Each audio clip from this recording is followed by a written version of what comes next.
Welcome to the Jedburgh podcast. I'm the creator and host, Fran Racioppi. Each episode, I speak with transformative leaders, visionaries, drivers of change, and those dedicated to winning no matter the challenge. The Jedburgh podcast is founded in the lineage of the special operations Jedburgh teams of the past and is produced in partnership with Talent War Group, a management consulting and executive search firm focused on helping you optimize the people side of your business. We're sponsored by Jersey Mike Subs. Together, we share the mission of giving, making a difference in someone's life. Visit the Jedburgh Podcast, Talent War Group, and Jersey Mike Subs on the web and on all social media. A percentage of all proceeds is dedicated to the Green Beret Foundation, supporting America's Special Forces and their families. It's not about being above somebody. It's not about treating someone below you. It's about being side by side. And I think that epitomizes me what Veterans Day is about, and leadership, and taking it side by side and surrounding yourself by the weakest link and picking the other person up next to you. To me, that's what it's about, really. Let's take a minute to appreciate these men and women in uniform right here playing music. So not only are these police officers here in New York City, but also playing in the marching band, musicians. Sarah, we have the Grand Marshal. What? He's gone down the parade route. They circled him back. He just got off the ABC broadcast. You dragged him over here, us. We sent you in search of him, but Master Chief Petty Officer of the Coast Guard, Vince Patton. In the flesh. Thank you for coming and spending some time Thank you for having me. I really appreciate it. On an average day, the Coast Guard is responsible for the assurance that $8.7 billion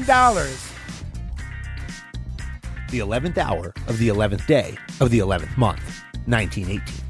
That's the moment of the armistice that ended World War I, the Great War. Today, we know it as Veterans Day, a day each year in which we reflect and honor all those who've served and continue to serve America. For 103 years, New York City has been the home of America's Veterans Day Parade.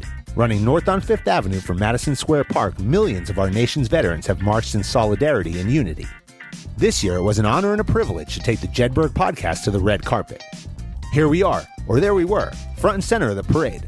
Fellow Army veteran, founder of FitFighter, and my guest from episode 51, Sarah Apgar, joined me in a rare November tropical storm rain in the back of our 1944 Dodge WC-51 to call it all live and spend some time with the parade's most influential attendees. This is the first of 3 episodes in our coverage of the 2022 New York City Veterans Day Parade. Sarah and I kick off the parade with David Boreanaz, star of TV's SEAL Team on CBS. David shares the respect he's gained for our special operators, the training he's gone through to accurately portray their mission, the mental health struggles our nation's finest endure, and what he's learned about himself through the process. Next, we spoke to the parade's Grand Marshal, Master Chief Petty Officer of the Coast Guard, Vince Patton. Each year, the parade honors a different service branch, highlighting their contribution to America and naming one of their best leaders as Grand Marshal. Vince served as the 8th senior-most enlisted leader of the Coast Guard and the first African-American to hold the post. He shares the importance of the Coast Guard's mission to protect $8.7 billion of trade daily, how the military teaches you to value change, and his 3 Vs for leading organizations. It took a full team effort to get the WC-51 to 5th and 25th in time for the parade. I want to give special thanks to Brian and the Preto team for picking me up on the side of the road and getting us there in time. Take a listen to this episode on your favorite podcast platforms, but take a minute to check out our YouTube version for the full video coverage of the parade from the red carpet and all of our interviews. Don't miss our other parade episodes with Wounded Warrior Project CEO, retired Lieutenant General Mike Linnington, and the Commissioner of the New York City Department of Veteran Services, James Hendon. Plus, Sarah and I pull in one of New York City's most iconic entertainers, the Naked Cowboy. David, Yeah. welcome to the Jedburgh podcast. Thank you for having me, man. It's the first time I've done something under like a military canvas vehicle like this, meaning a podcast, but I have worked under one of these kinds of vehicles. Well, we're right here. We're at 5th and 26th. The theme of Veterans Day for Sarah Apgar, coming in, founder of FitFighter and the Jedburgh podcast for Veterans Day this year, is Here We Are. And I think you just mentioned it right here. Here we are. We're in the back of a WC-51 built in 1944. It's a Dodge. Cool, man. We just got it. I get emotional. I do. I seriously. Yeah. I get emotional. I do. Go ahead. Well, we just rolled this out. Okay. So this is the first event that we're doing live in this thing. You're the first guest. Thank you. So we're talking about being a Jedburgh, and it's called the Jedburgh podcast because we talk about visionaries, drivers of change, leaders who are dedicated to winning no matter the challenge, who are leading in all industries. your work on SEAL Team has really been, not only from an acting perspective, very instrumental, but also in the story that you've been telling. And that story is about mental health, and what your character is how it's evolving over time correlates so closely to the struggles that so many veterans have. And it's important as we sit here on Veterans Day, because we got to think about why we're here. And you came to Veterans Day, you're sitting down with us. Talk to me a few minutes about what does it mean to be here on Veterans Day in New York City? I'm very humbled and emotional to be a part of this, a part of this energy and this vibe being here right now, and you can feel the energy. It's the same type of energy that one would feel being so proud for your country and standing for the national anthem and being present in this community and respecting and loving the veterans on Veterans Day, which I feel should be every day, not just on Veterans Day.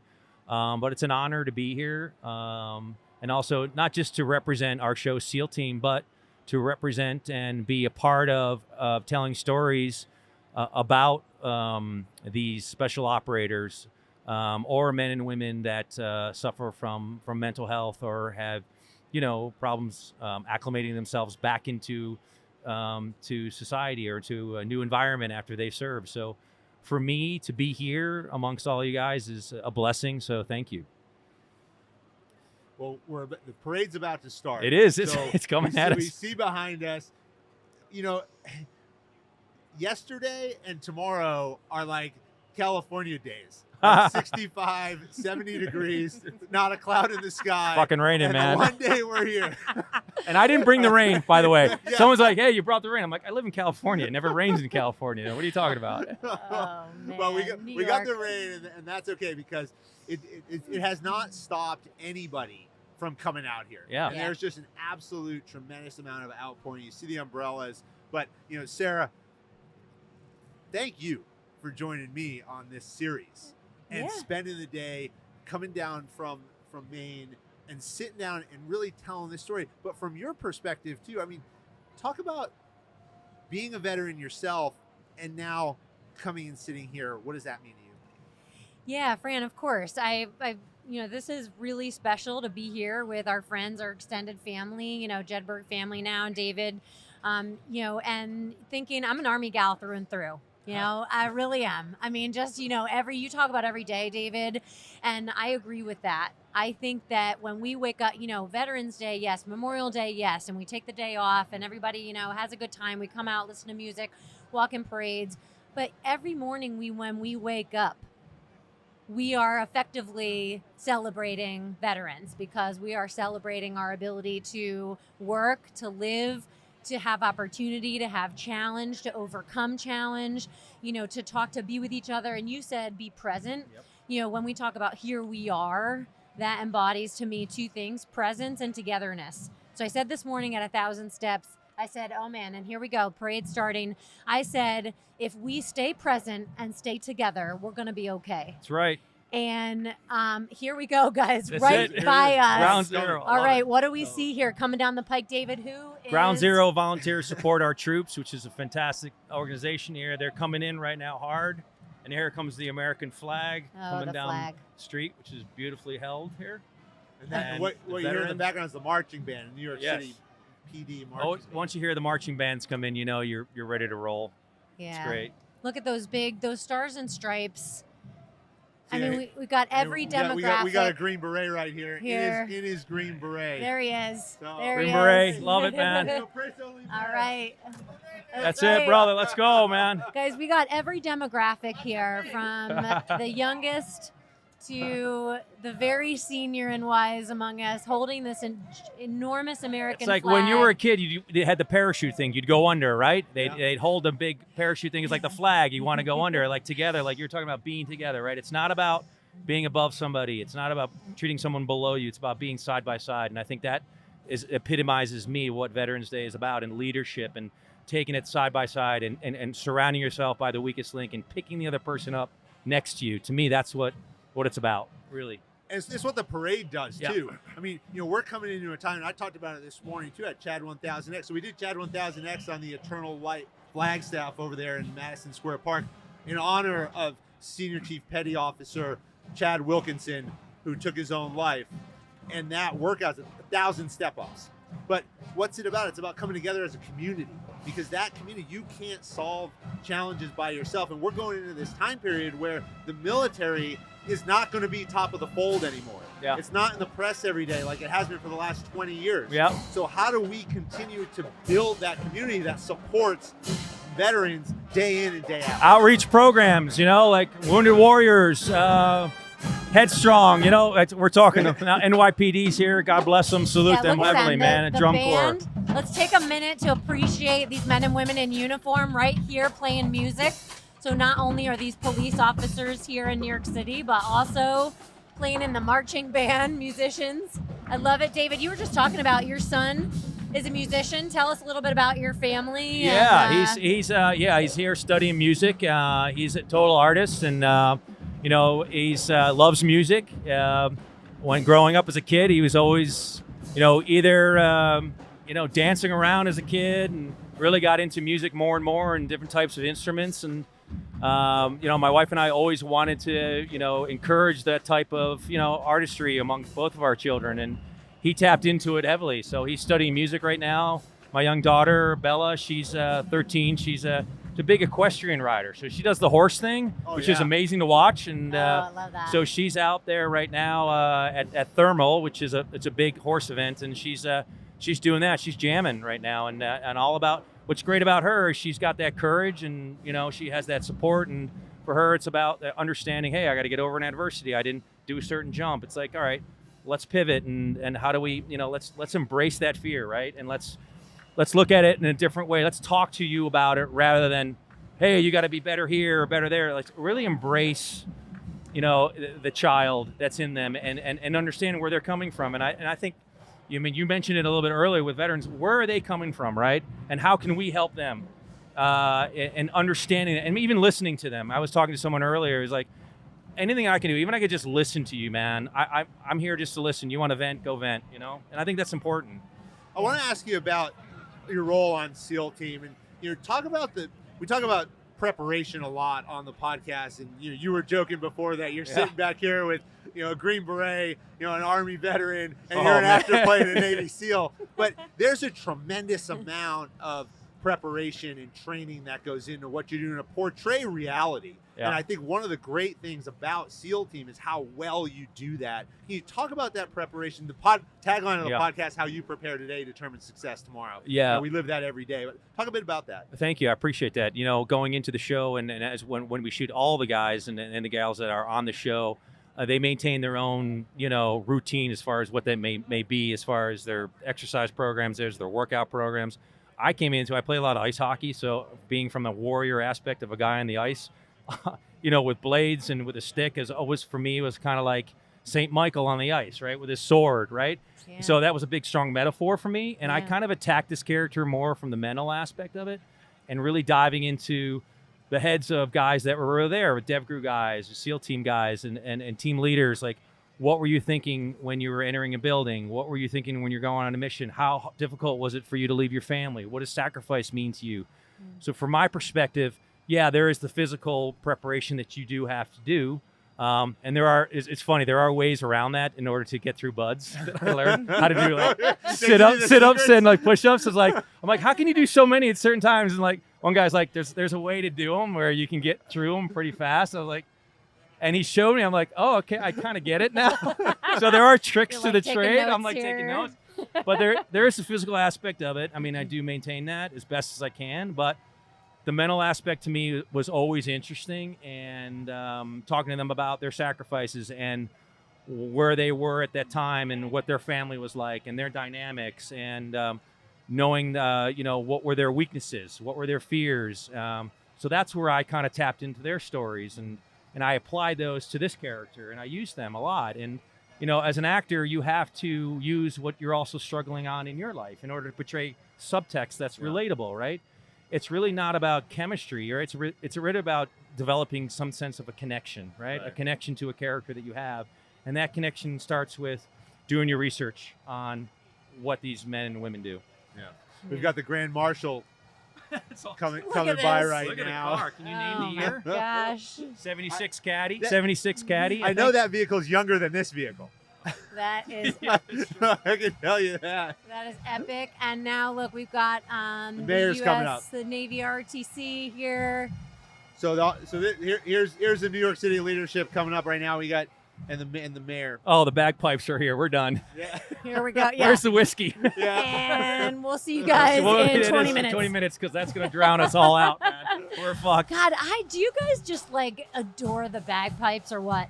I think the it's bagpipes. They That's do a something crazy for you. Well, you instrument. know what? You live outside Maine, so I'm just going to say that. I'm not trying to like categorize it for you, but Fair enough. fair enough, right? I mean, look at these But guys. it does something for you, the bagpipes, right? Yeah. Okay, I do. I mean, my brother-in-law is from Scotland, so he does have a kilt, and I do appreciate the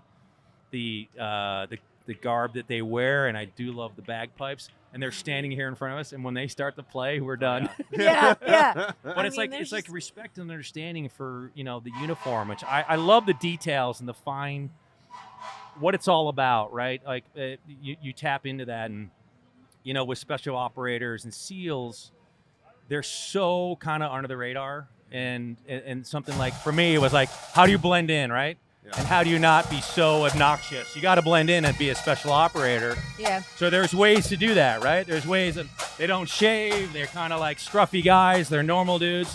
So I always give the guys on the show a hard time. I'm like, you guys are wearing tight T-shirts, man. They wouldn't do that. Come on, man. I always love taking the piss out of like some of the actors on the show. It's like, come on, guys. We know you're fit. All right, you don't have to show it. It's all good, Yeah. Yeah. Wear the baggy shirts. You got to go undercover. It's not about a tight suit right now. Yeah. So yeah. we have a good cast and crew. So we always like to poke fun at each other. One of the biggest things we talk about in special operations all the time that you just brought up here is there's nothing special about being in special forces or special operations. It's the details. It's the standards. It's how well do you consistently execute against a defined standard that you're unwilling to compromise. And how do you pivot, right? And like you're in the middle of something, right? And like we talked earlier about like something happens. How are you able to pivot and still maintain, right? That's to me, which I find is so amazing what these guys do, man. Like for me, I'd be gone in 10 minutes. I'd be fucking done, dude. I talked to AJ who plays Sonny on the show. Me and him laugh all the time. Like, if we were really in this situation, he looks at me and goes, like, I'd be fucking done in 5 minutes. Dude. I'd be so done. I'd be crying. I'd be dead. We You know got what? FDNY coming through right now, Yeah. and EMS services. There's true heroes. We talk about the military all the time, That's right. but this is one of the great things about United War Veterans Council and the way that they set the parade up is, yes, veterans are the honoree, but these heroes here, and I want to get into operator syndrome in a minute, but these heroes here in the FDNY and the NYPD, they're living this life every day Yeah. to protect people. Yeah. Yep. And we have to support them more. We have to it's a different time right now, right? It really is. And, they go through a lot. Yeah, and I was just thinking, what you guys think about sort of this notion that a service member is a person, what connects all service members, right? So people who live their lives in service. And when we think about that, I think about that extends even beyond the veteran and first responder communities. Like that extends to, teachers. That extends to public servants of all kinds. And I think when we think about it from that perspective, I love to think about what really connects us all, right? Because there's humanity in the idea that we're service members. And so what does it take, what is so important about really celebrating that aspect of what these people do? Because that's a lifestyle.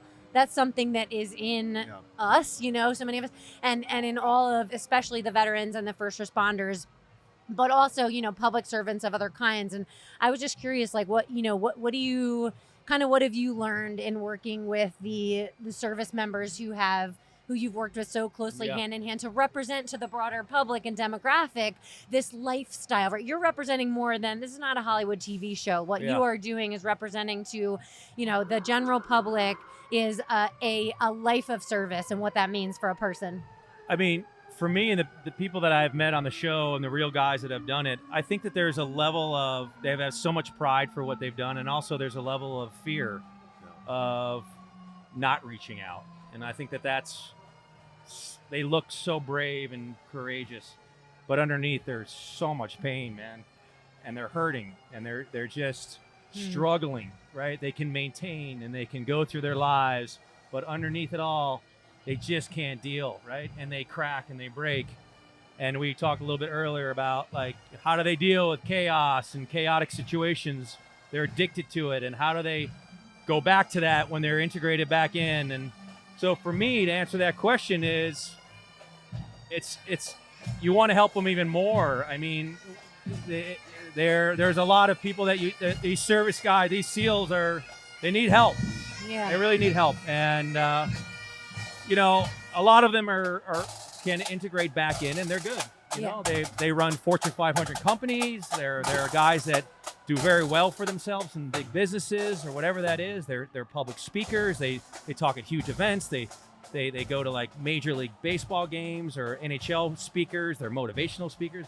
They've got a successful business, but deep down they are hurting. Yeah. And I think that's something that needs to change. And how do we bring that together? What do we do? And I think as a community, we need to figure that out better. Now, we forget about the compounding over time. I mentioned operator syndrome. It's the deployment after deployment. It's you get 20 years of global war on terror, and you talk to SEALs, you talk to Green Berets, Rangers, Army veterans, whatever you did, and they'll tell you, I deployed 3 times, 5 times, 15, 18 times. Some people. You look at first responders, and we have the police, state police coming through here now. These folks are going out every day, and we forget that toll that it takes when you have to do that over not just one deployment, but 20 years, 30 years. A police officer who spends 35, 40 years on the force looking at car crashes and murder victims and fires. Yeah. As you sit in your role now and you're able to interact with all these people, what's your message? Oh my God! I mean, just to be able to listen to those stories, and hear those types of stories from them, and man, my message is, I don't know if it's more of a message, but more of there is hope and there's help. Like there is support, right? And I come from an understanding of what may work for me may not work for somebody else, but give it a try. If I could sit here today and say, this helped me, if I was say I do plant medicine, I tried plant medicine, that helped for me to accept and understand my demons, my adversities, and forgive my young self. If I can pass that on to somebody, of a warrior or a SEAL member who's never heard of that before, it's like, oh, I want to try that. Then that's helping them, right? Then that's my message to them, because I got into it through SEALs.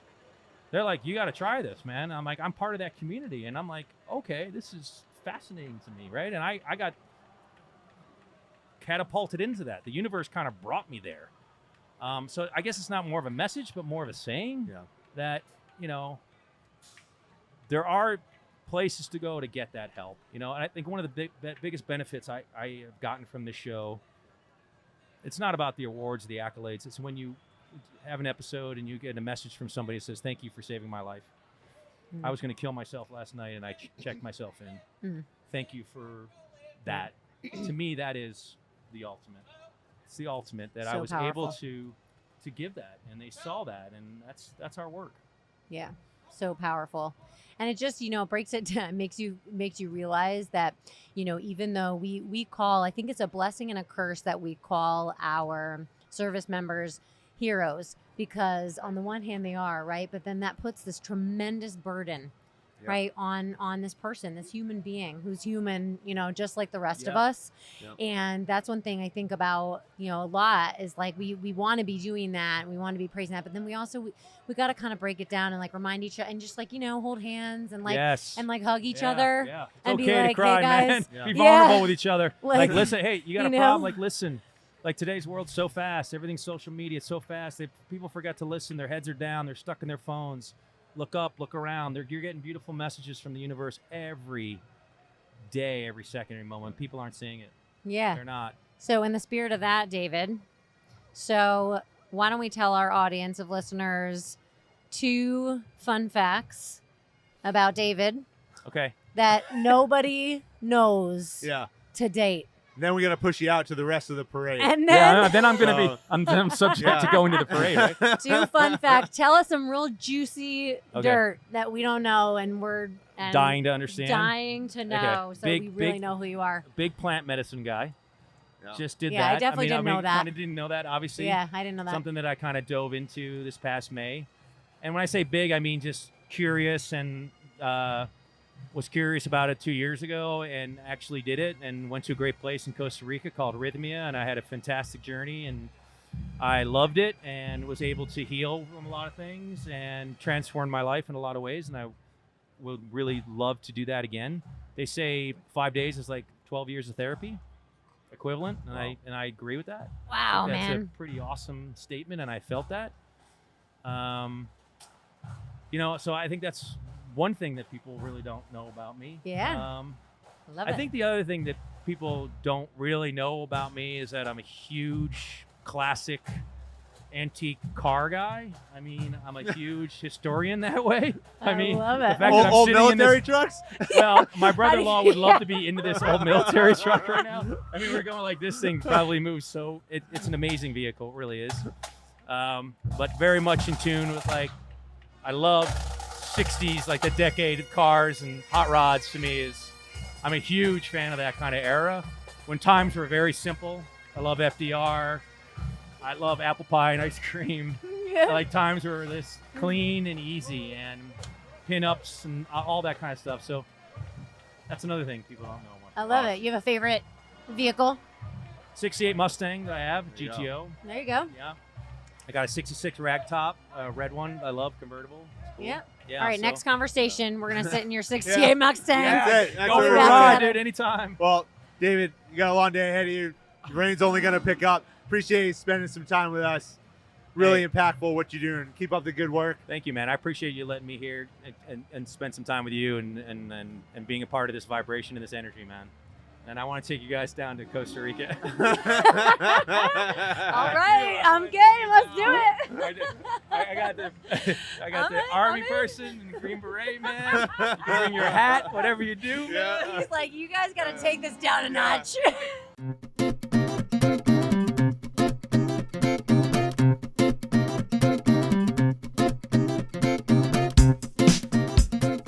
Sarah, we have the Grand Marshal. What? He's gone down the parade route. They circled him back. He just got off the ABC broadcast. You dragged him over here to us. We sent you in search of him, but Master Chief Petty Officer of the Coast Guard, Vince Patton. In the flesh. Thank you for coming and spending Well, some time thank you with for us. having me. I really appreciate it. How was the route? The route, thank God for the rain because I cried. And this is no joke because it was emotional because I'm riding down Fifth Avenue or up Fifth Avenue as the case may be. In the wrong Here- direction. Yeah, and I couldn't help but see all of these people out here in the rain that came out for this. That's right. And it did make me cry. I mean, it makes me feel like crying now because this just says what's so great about this city. You can say anything you want about New York, but the fact is these people, New Yorkers, first of all, they love their people, they love their veterans, and they showed it today. And this was just so emotional. I couldn't help but, as I saw it, I yelled over and over again, thank you for coming, thank you for coming, thank you for being out here. As I look across from me and see these makeshift signs, support the veterans, all kinds of just pro-military, pro-veteran, just pro-support to this country that this is just emotional to me. Well, we created a theme, and Sarah's concept came up with this theme of "Here We Are," and if you would for a second, Sarah, talk about the theme and why that's so important to everything that he's said right here. Yeah. So, yeah, we've been talking about here we are and what does that mean to us as inspired by Oliver Jeffers' book that's talking about, us as humans on planet Earth, what is our role? What are we? How do we see ourselves? Who are we? And so we've been talking today about these two principles of presence and togetherness. And, showing up, being present, saying I'm here, even if I'm not sure why or what I'm doing or exactly who I am. And then togetherness, sticking together. So saying I'm here and I'm also here next to you, and I'm here with you. And it just felt like that the spirit of that was something that we, in particular today, and when we talk about our veterans and the lives of service, that really it kind of strips them in some ways of that individuality right down to this beautiful idea of like a shared experience. And then it sort of builds back up with the spirit of those individuals as part of that larger team. And I feel like I'm just seeing that right here in this right here we are, right here in this block that we're sitting in. So how does that feel to you? And what are some of the ways in which you feel like, this event and the efforts that your role embody this idea of here we are? Well, I think if you were to experience what I experienced along this parade route, the answer all lies on the left and the right side of this route, and that's the people. And just their sheer presence, as well as their enthusiastic, greeting that was given out. These people are real. They're very real. And look, the parade's been going on for 2 hours now. Yeah. Look, and they haven't left. No, Yeah, I know. It's just as full as it was. It was just as full as it was when it started. And I we're, know, a you bunch know, of and wackadoos we're here. not giving away. We're not giving away food, drinks, or anything. Or you giving know? away just iced tea. Yeah, So we're not we are doing that for Meet well, the Change. okay, well that's cool. But these That's people right. are here. So I think answering your question That's a good point. all lies in the fact that it's there. So what I would say to all you folks in the land of media, bottle that up. Point out the fact that, look, no matter how bad things are or how we see things from the negative side house, there is an extreme positive side.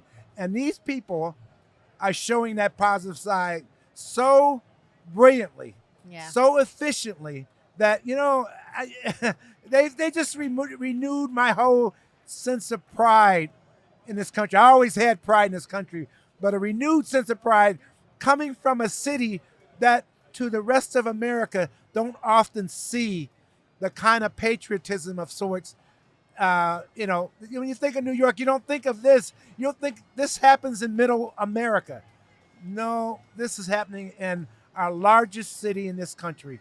And New York, they don't dispute the fact that they are the best. Yeah, and they really show it. You know what we should do next time it rains? Have like a poncho contest, Fran. Yeah. I think we There's some should good look up, ponchos out there, a poncho contest, or maybe like a raincoat contest, or maybe just in general, like best outfit. We had Naked Cowboy on Naked as Cowboy our first was guest, and it occurred to me, I'm like, he's got the best outfit out here. You brought up service. You've had a lifetime of service, and you were the 6th Master Chief Petty Officer, eighth of the Coast Guard, but it started in 1952, right? We met last night, and you saw what motivated you to go in to the Coast Guard was an operation in 1952 that really drove you off the coast of Cape Cod. Can you talk about that and talk about that? Why was that the driving factor to bring you into the Coast Guard? Well, let me clarify to the listeners, not that you said anything wrong, but as you were saying it, I wanted to make sure I didn't come in 52. Yes, that's correct. That's correct. No, you didn't say anything wrong. I just wanted to clarify. So when I walked into the Coast Guard recruiting office in 1971, and it was by mistake. I was going to join the Navy. I intended to follow my oldest brother's footsteps. And the short answer was, how did I end up in the Coast Guard? I walked into the wrong recruiting office. Just plain old dumb me, not paying attention. And when I realized boats, Navy has boats. Truth comes out. Well, what it was, there was a big sign on the door that said Coast Guard. I paid no attention to it. What I saw was the recruiter sitting at his desk on the telephone. And back then, the Coast Guard uniform was the same as the Navy uniform. Uh-huh. So I just saw a guy in a sailor suit sitting at his desk. And then when I walked in and he was on the phone and he said, well, have a seat. I'll be right with you. And then I looked up at the pictures, and that's the first time I realized I was not in the Navy recruiting office. And I was too embarrassed to turn around and walk out. So I pretended to say, all right, I really did come in to see you, and then I'll go find a Navy recruiter. Well, while he's on the phone and I'm walking around, I saw this write-up. It was a unit citation of a 1952 rescue. It took place in February of 1952 off the coast of Cape Cod, where two freighters, the motor vessel Pendleton and the motor vessel Fort Mercer, were just stranded out in the waters because a nor'easter was coming through, and the seas were rough and bad, and so bad to the point that both of the freighters broke in half, and when they broke in half, it was going to be a problem. So they called the Coast Guard, and the Coast Guard sent out a big ship to go after the Fort Mercer, and because communications were so bad, they knew more about what condition the Fort Mercer was in, but not what the Pendleton was in. And then they sent out a 36-foot motor lifeboat. I say 36-foot, crew of 4, could take no more than 12 people altogether, including the crew of 4. They took it out primarily to do more of an investigative thing. And when they arrived on scene, they saw the Pendleton was broken in half as well, with a crew of 29 people. And the crew of the 36-footer got them off, except for one person. One person died out of it, and brought them back to Chatham, Massachusetts in bad weather. So when I saw this, that it was so amazing. This can't be true. So I said, wow. And the recruiter stopped his phone call, looked at me, and says, I guarantee you'll do something like that in your first 4 years in the Coast Guard. How many times did you do it in the first 4 years? In my first 4 years, I did it twice. Twice. And so he did tell the truth. And but after you read that, and it wasn't as much as the adventure and excitement of it. It was about people. I mean, what kind of organization has people like this that are willing to risk their lives and willing? I mean, when you think about going to the military, you're risking your life. I mean, clearly.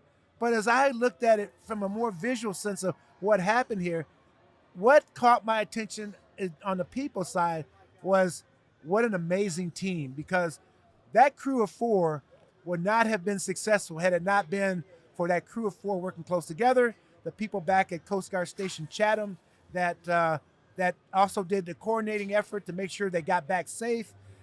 All of these things that happened that, man, this is the organization I'm going in.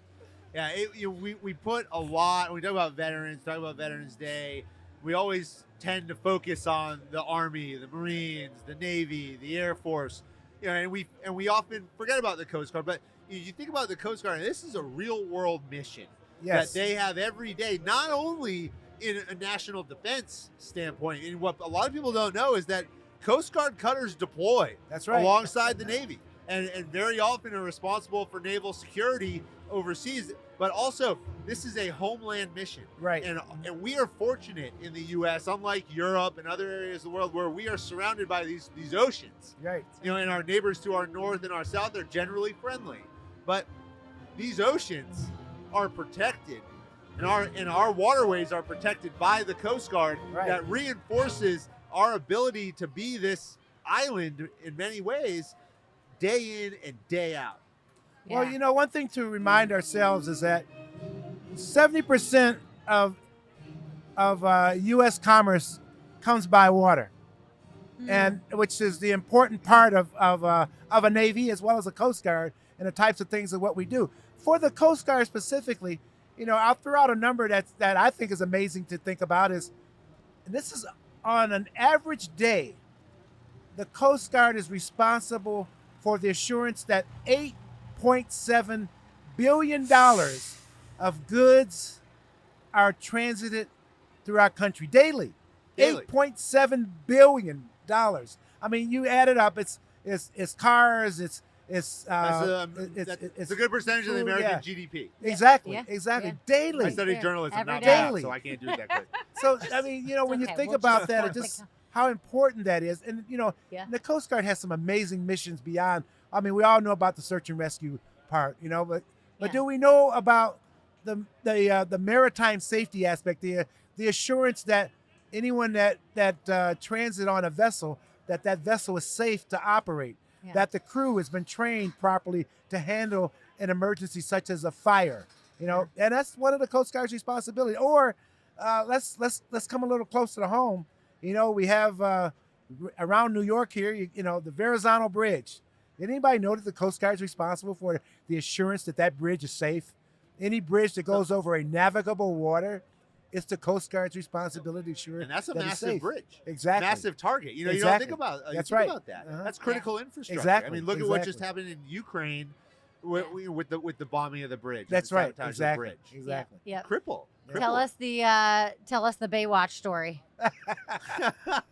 So, among the million things that I got to do in the Coast Guard, I had the privilege of being selected to go to another service school. The And Army, come on. Yeah, I did. I The went to the Army. Army. So, I mean, that's a big deal. Another Yeah. service Well, in quotes. that's our brand. I use the term another because, I mean, it's a well sought after opportunity to train with another service. And the Army Sergeant's Major Academy, which your Army, you know what that means. It's the premier leadership management school, not just for the Army, but for all of the military, for the senior enlisted. There we go. And I got chosen to go. And now I was the lone coastie in the class of 401. So this is in the early 1990s. And this was my first introduction to the term HOOAH. I hadn't a clue what HOOAH meant. These guys were running around the dang on school shouting HOOAH for just about anything. I had no idea what the hell it meant. And I got confused because they would use HOOAH as an order. And I'm like, what the hell is HOOAH? So after, the school was 6 months long. So after about halfway through the school, I got to understand what HOOAH meant and how serious these Army guys took HOOAH. So we all had to do a presentation before our class about something military. And it was my turn. And I decided my presentation for my class was on the Coast Guard battle yell. Now, there is no Coast Guard battle yell, to be like, let me tell you. But I was a little ingenious because I really wanted to get back at my Army classmates with this HOOAH thing. And so when it was my turn to get up to talk, I got up in the big lecture hall and on the stage in a big screen projector, and so I got up and says, all right, today is my presentation on the Coast Guard battle yell. I've been here for 3 months now, and I learned about HOOAH, and I hadn't a clue what the heck HOOAH meant, HOOAH this, HOOAH that, and so I learned HOOAH, and when I learned HOOAH, nobody bothered to ask me, what's the Coast Guard battle yell? So today my class is on the Coast Guard battle yell. So I told the projectionist to start the video and pull back the screen, the curtains so they can see the screen. And it all started with the intro to the TV show Baywatch, where the Coast Guard helicopter flies across the screen. Woo! Thank you very much. Thank you. All right. There you go. All HOOAH. right, we got some fans. We go. I'm telling my We HOOAH got story. some fans Sure. here in the Couldn't have planned that crowd. better. Yeah, all your fans are Yeah, coming see, up. now my Army people coming up. See, That's I know right. what HOOAH mean now. Did they give you a definition? Because the definition is it means Yeah, anything it's- and everything. Well, heard, No understood. distinction whatsoever Heard, on that word. understood, acknowledged is what the definition is. But that ain't the way they put it to me that way. It was like, would you hold that door for me, please? HOOAH. Yeah. Oh yeah, it means yes. It means no. Do you want It it? means great. Yeah. It means okay. Would you like a it fork? HOOAH. It means like I'm hungry. It means Yeah. I'm tired. I'm okay. I'm good. Yes. Yeah. Anything So, and everything. But anyway, Yeah. that's my HOOAH story. Oh, look at this float going by. I have been loving the floats recently. Yeah. We got And NBC, Comcast. and NBC, Universal. Comcast coming by. There we go. Oh boy. All right. This being the Grand Marshal is a cool thing. Now I know how Elvis felt. You go into a crowd, Everybody's coming up. and to you. everybody's coming up to you. We and just need to get you your shaking white their hand. jumpsuit for next I'm telling year. you, yeah, sunglasses, the whole 9 yards. Shoot, I mean, this is like way cool. So- I don't think I'm gonna ever take this sash off. Yeah, you gotta. That's right. You gotta wear that every day. So we talked about where it started, and we also talked about your role at the most senior level of the Coast Guard. When you look back on your journey and how much has changed, and it's something we've been asking everyone who's come through here. We look at where we're going and we think about where we are today, and the military may or may not be at the top of the fold anymore. And you remember newspapers, so we used to fold them in half and read on the top of the fold. That was the most important stuff. It's going to drop below that, and we got to keep a focus on it. But we also have to look at the development of the next generation of leaders in our military. The Jedburgh podcast, we talk about leadership development. That's the core principle that we care about. How and what are we developing out of our leaders every single day? You look back on your journey, what were those defining leadership lessons that you take away? And as you look forward, what are you looking for in the next generation of Coasties?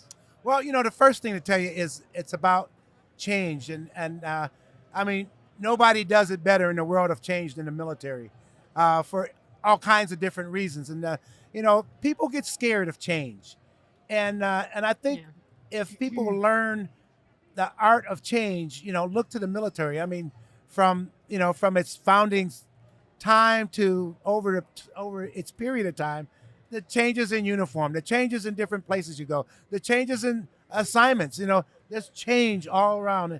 And so I think that's something that we learn. And with change is a common word of adaptability. And I think that that's probably the most important value that folks in the military bring forward, and really makes it a value to anyone, any employment, any type of role that people would play into. And I would say to the veterans out there is, you embrace change better than anybody else. I mean, some of our veterans, of course, I think about, in the military, we were the first to bitch and moan about all kinds of stuff, but we did it, and in the end, we did it for a purpose. We did it with reason, and we did it with success. And I always bring that up about how important change is to people, because it's an art, and it's an art that not everybody can take on very well. I love that as your core principle. And it makes me think about, you mentioned adaptability. It makes me think a lot about curiosity, which is one of the my core principles as I kind of transitioned from the military into a new civilian lifestyle and sort of found my way. That transition's really challenging for a lot of veterans. That's and right. I think it's more challenging than people realize, because you think, oh man, you're coming out of the military with an incredible skill set, and this incredible sort of opportunity in front of you, to sort of take the reins in civilian life. But it's hard when you're going from that, all-encompassing lifestyle that's oriented around a single mission. So I loved that you used adaptability and change, because I think curiosity is sort of a, Curiosity is very important, is something that can, if all of us embrace that idea, can really diffuse like a lot of the kind of achievement-oriented aspects of our lives, and Yes. instead make us think about change and think about being curious, and make us think about, that sort of, that the adaptability of the human nature, which I think if we celebrate it and support it, becomes something that can be really beautiful and, and not something that's considered to be, instead to be something that is something to shy away from. Right, exactly. And curiosity is a very interesting point of bringing that up, because I think when you use curiosity in the sense of change, it's kind of a sort of a foresight. So I look at this. I teach a leadership course for Northeast Maritime Institute, and I tell people that when you define different ways of how you look at leadership, think of 4 V's: values, vision, virtue, and I forgot the other 4th one: values, vision, virtue, and oh gosh, it happens to the best of us. Yeah. It's fine. Yeah, it'll come to me. But as I explained to it, so Yeah. these 4 V's, and it'll come to me with that 4th V. When you think about those things, is that values, okay? Core values, those things that are very important to each and every one of us, that best defines what makes us grow, our conditions of employment. When you look at virtue, that's our behavior. And this is where within our behavior that we look at and doing the right thing, the ethics part and so forth. And vision is that part of that curiosity of looking ahead and focusing straight forward. And you always got to anticipate. It's the other part of vision. Always have that ability to anticipate, because that helps you to build your understanding toward change and working toward that. Now, what the heck is that other V? It'll come to me. That's okay. The good news is we got another float here coming online. It's the Brooklyn Veterans. Veterans. I love that. Brooklyn coming with a great. The floats are my favorite. All right. We got a little dance party here too. Values, vision. So what's next For for you? today? For Or you? For me? Yeah. Continue doing what I'm doing. Yeah, let's get personal. Well, I'm probably, my daughter says I have more jobs than a Jamaican, in the sense of that I'm always doing something, and and I guess Jamaicans do that, I guess. But I love what I do. To answer that question is to tell you I embrace a phrase from our famous Brazilian soccer player Pelé, who said that success is no accident. It is hard work, perseverance, learning, studying, sacrifice, but most of all, love of what you're doing or learning to do. So when I tell you that answers my next, because as long as I continue to love what I do, that'll always be my next. And things change with what I do from time. So right now I'm very much embraced with continuing to working with veterans, continuing with my teaching, continuing with building the National Coast Guard Museum, which will be opening in October 2024 in New London, Connecticut. I've been very much involved with that. Wow. When that opens, we're gonna come cover You it. come on and cover it, exactly. Fantastic. That's I love that. That's $150 million of real, true blood, sweat, and tears of getting that going, and we were so excited Fabulous. and of getting that going. And then veterans, this participation in this Veterans Parade, as I started out and I taught in my talk here about this is what it's all about. 17.4 million veterans. And that number is dropping because our World War II era, our Korea War era, and our Vietnam era veterans are getting up there in age, and we're losing them. And the intake of people coming into the military is a much lower number. And to some degree, I'm okay with that, because what raises numbers? Wars. And if we can, not get involved in conflicts and so forth and keep the numbers low, that's good.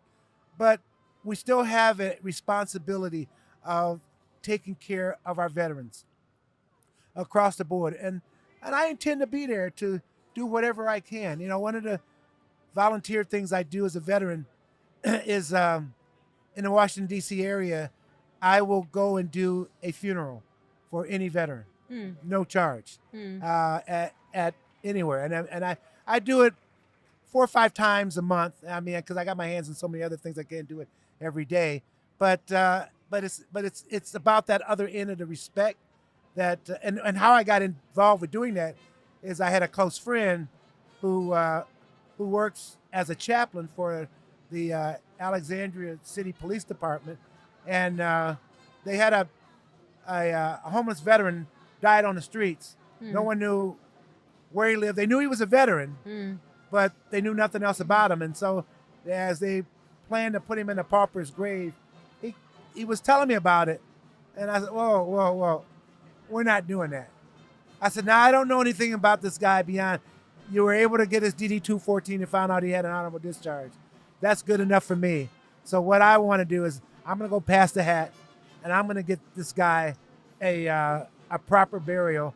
And I performed it, and then I realized there's a lot of people out there, and that's what I do. So, I mean, it may sound a little morbid, but it's something that I do, and I take a lot of pride in doing that. You know? I'm sure those families appreciate it more than you know. Right. Yeah. You know, they really do. And Exactly. that's that togetherness aspect. That's that presence, you know, Exactly. showing up, being together.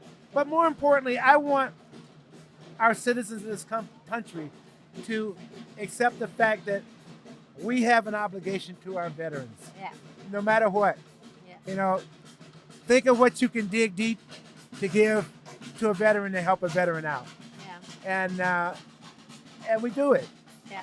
And that's what should be helpful. Yeah. Yeah. Incredible. Yeah, so we've ended a couple of our conversations today by just asking, what is it? Tell us 2 things that nobody knows about you. 2 like special things, like some real juicy, something really juicy. Well, okay, the first juiciest thing I can tell you. This is very easy for him. Yeah, it is. It's something that, you know, and it'll probably surprise the 2 of you. Okay. I was a habitual stutterer. Really? I No was a kidding. habitual stutterer. No. I kidding. could Wow. not get a sentence out without stuttering or stammering. Wow. And I didn't want to be a stutterer. And I tried my best to do what I could. So it all started with my father telling me, because one day I came home with a permission slip. I was in the 5th grade. A permission slip to go to a speech therapist at school. And my father said he wasn't going to sign it. And my mother was upset about him not signing. She said, and he told her, he said, he can do this. He can fix this. So he looked at me and he says, sing the national anthem. So I sung the national anthem. And then he said, you didn't stutter the whole time you sung it. So I tell you what, every day when you come home from school, you go out there in the backyard. I don't care if it's snowing or raining. That's probably why I don't mind the rain here. And I want you to sing the national anthem. Wow. Sing it at the top of your lungs. Wow.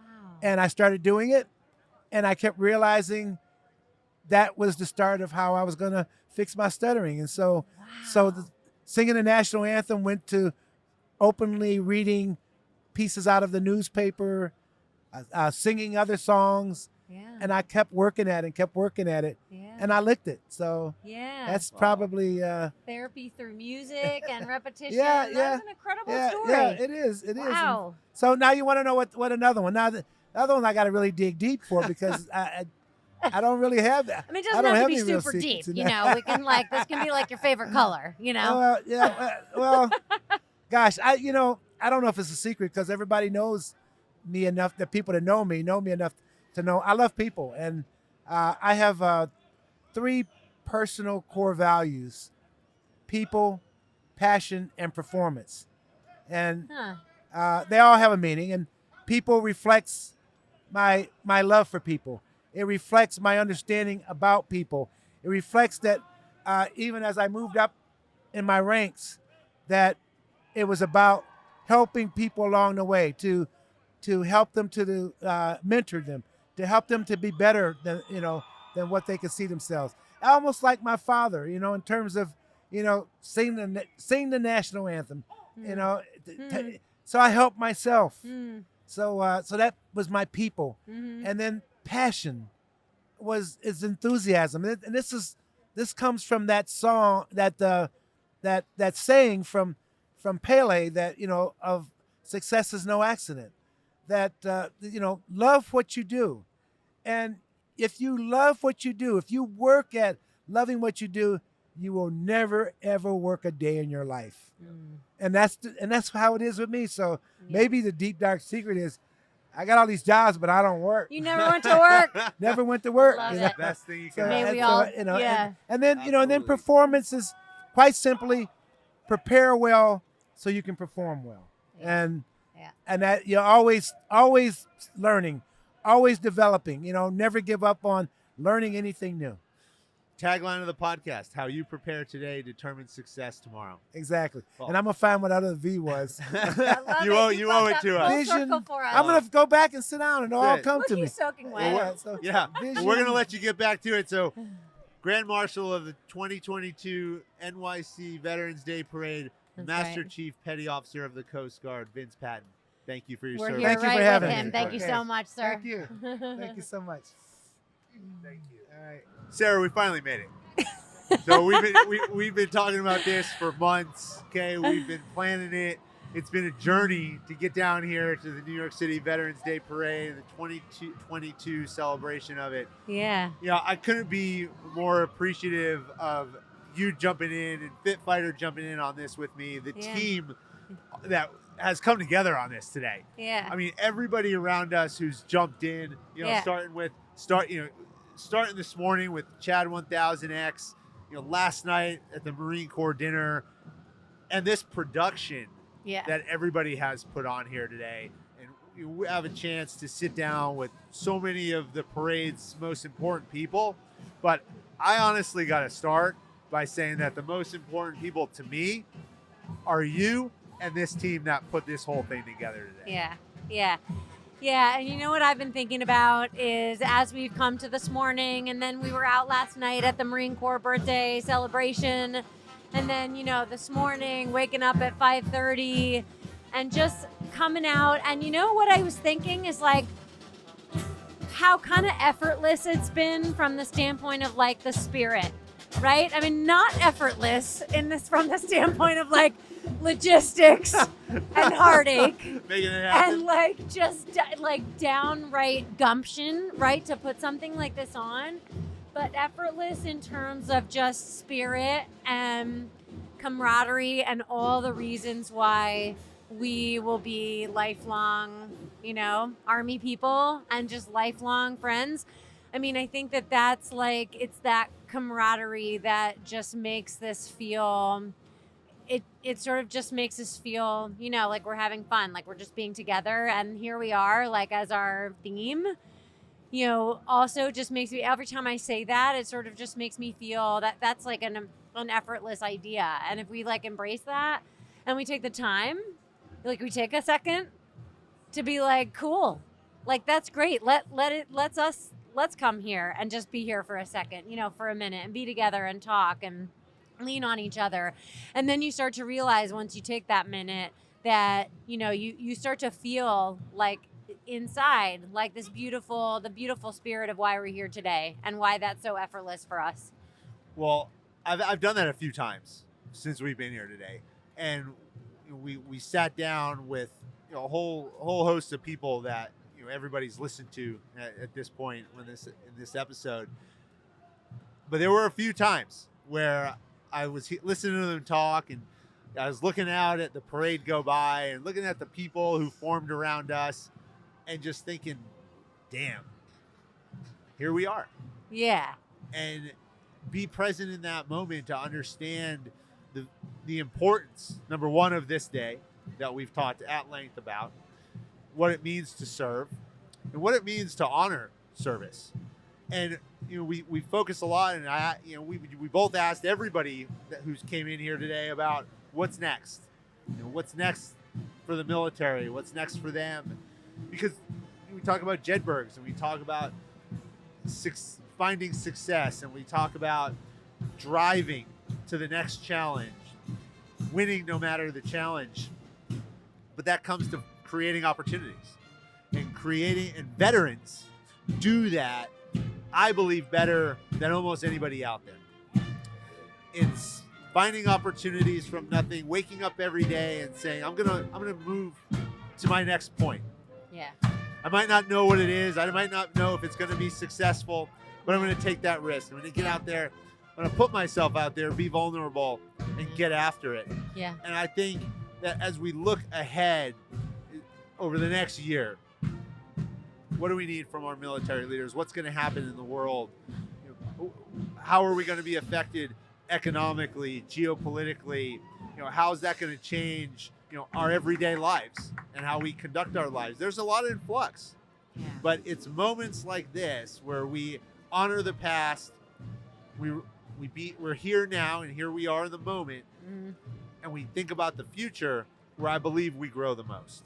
Yeah, I'm going to tap into something we talked about last night when we were joking around about the day you had yesterday, bringing this incredible vehicle acquisition that you have acquired over the past week. And you know, and like there's a video of you on the side of the road yesterday, no less than 24 hours ago, no more than 24 hours ago, not even. And you're standing on the side of the road wondering how you're going to get this thing into New York City, how we're going to be sitting here together. And we talked about this idea of putting yourself in a position to either succeed or, crash and burn, like fall flat on your face. And it's like sometimes you're sitting in this position, right on the teetering on the brink of like, is this going to be, a moment of incredible, success and achievement and sort of, realization, or is this going to be a beautiful, face plant? And I think, and that's like, and I think for us to put ourselves in those positions is one of the things that characterizes and connects the people that we've had here, that we've had conversations today. And I think it's one of the things that connects veterans and first responders and people who live lives of service. And I love that in you. Like I was always reflecting like last night, and I was thinking to myself, like, yeah, this is like one of the things that connects you and I, is that like we are okay being straddling that sort of like moment of success and failure. We've experienced both things and realized that with both of those outcomes, you can still take the next step forward, and you can wake up tomorrow. And that is just a beautiful idea that I'm so excited to bring to this, bring to today to our listeners and our audience and our community, and to celebrate in the spirit of veterans and who they are. Well, starting tomorrow, we got to figure out how we're going to get all this content out. I can tell you that because we got a ton of it. But we're gonna wrap up because the last marchers are coming up the parade route. Yeah. They're gonna kick us out. They're gonna return New York City to the hustle and bustle. This storm has, by and large, given us a little bit of a reprieve through our entire parade. But I do think I do want to take a minute and thank everybody who's been involved in this, specifically FitFighter and your organization. What you've built continues to be impactful in building amazing programs. Also want to thank Go Ruck for their partnership. Yeah. Chad 1000X this morning was amazing. Nate Checketts from Roan came out. Retro Fitness is here, and they've been amazing partners to me, both Roan and Retro Fitness. Want to thank 18 Alpha Fitness, one of our core sponsors, and Kevin Edgerton, and the work he's doing developing the next generation of special operators, analytics solutions for all the back office needs, and doing great work in leadership development there as well. And I want to thank Just Iced Tea, because they have dropped a pallet of iced tea on this parade, and we've pushed out almost all of it. I'm looking, there's a couple of bottles left, but over 1,000 bottles of Just Iced Tea has gone out. Talent War Group, our partner in the production of the Jedburgh podcast, and Jersey Mike's. And Jersey Mike's, our title sponsor. 300 sandwiches today for the hospitality tank, continues to be incredibly impactful in communities.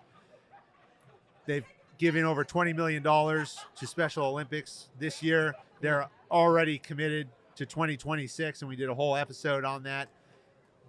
And now they're focused on feeding America over the course of the next couple of weeks. They've given over 75 million meals to families in need over the last 2 years.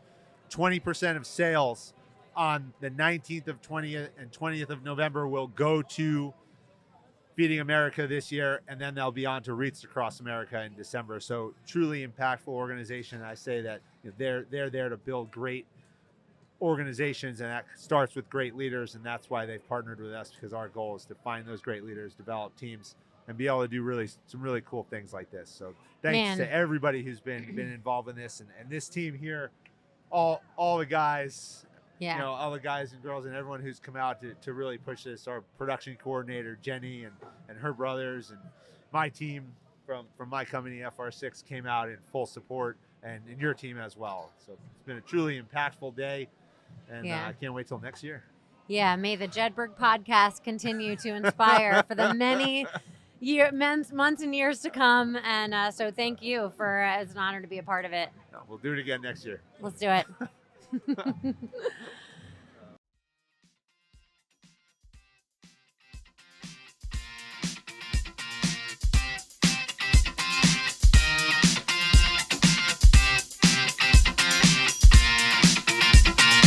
American Jedburghs went out to form the foundation of the United States Special Forces and the Special Activities Directorate of the Central Intelligence Agency.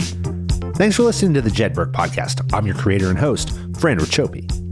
Join us next week for a new episode on Apple, Spotify, or wherever you get your podcasts. Check us out on YouTube for full episodes, highlights, and other behind-the-scenes content. If you like what you heard, give us a like and leave a review. Follow me, Fran Racioppi, Talent War Group, and our sponsor Jersey Mike Subs on LinkedIn, Instagram, Facebook, or Twitter. Send your comments and inquiries to media@talentwargroup.com. As a former member of Special Forces, the Jedburgh Podcast donates a percentage of all proceeds to the Green Beret Foundation, supporting America's Special Forces and their families. Thanks for joining us on this episode. How you prepare today determines success tomorrow.